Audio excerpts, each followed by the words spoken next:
La recette du jour est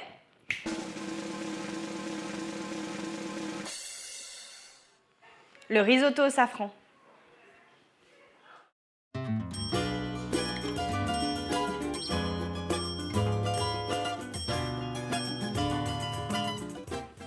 On va commencer par hacher l'oignon. L'oignon a la réputation de nous faire pleurer. Alors moi, mon astuce pour éviter ça, c'est simplement de tremper la lame dans de l'eau. Pourquoi? Eh bien simplement, les particules irritantes de l'oignon seront attirées par l'humidité de la lame et non par celle de mes yeux. Tu as d'autres astuces pour éviter que les oignons ne te fassent pleurer? Écris-le dans les commentaires. Pour couper l'oignon, on va d'abord faire des entailles sur toute la longueur. Ensuite, on va découper dans l'épaisseur en faisant attention à ses doigts. Alors là, vous voyez que d'avoir gardé la base, ça nous aide à maintenir une forme. Et ensuite, simplement, on vient découper et l'oignon est haché. On fait chauffer l'huile d'olive, on ajoute l'oignon haché et on va simplement faire suer l'oignon sur feu moyen.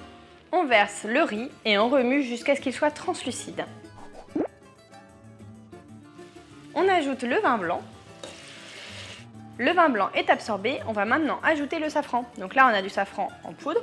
Si jamais vous avez du safran en filament, faites-le déjà un peu infuser dans un peu d'eau froide ou simplement dans un peu de bouillon. Et on va commencer à ajouter une louche de bouillon. Alors, on ajoute louche de bouillon par louche de bouillon. En fait, on attend que le bouillon soit absorbé avant d'ajouter une autre louche de bouillon. Le secret d'un bon risotto, c'est d'avoir de bons biscottos. Et oui, il faut remuer tout le temps. Pourquoi? Pour que le riz lâche son amidon et qu'il soit divinement crémeux. Cela fait 17 minutes que je tourne. Le riz est presque cuit. Là, on voit bien, le riz est bien crémeux. Alors, on va goûter un grain pour voir s'il est cuit. Parfait. Le risotto est prêt. La dernière étape se fait sur feu éteint ou hors du feu. Pour renforcer le côté crémeux de notre risotto, on va ajouter 20 à 40 g de beurre froid coupé en dés et remuer. Il est prêt. Vous pouvez le servir tel quel ou le saupoudrer d'un peu de parmesan. Pour la touche déco, un voile de paprika, de piment d'Espelette ou de safran sera parfait. C'est trop bon.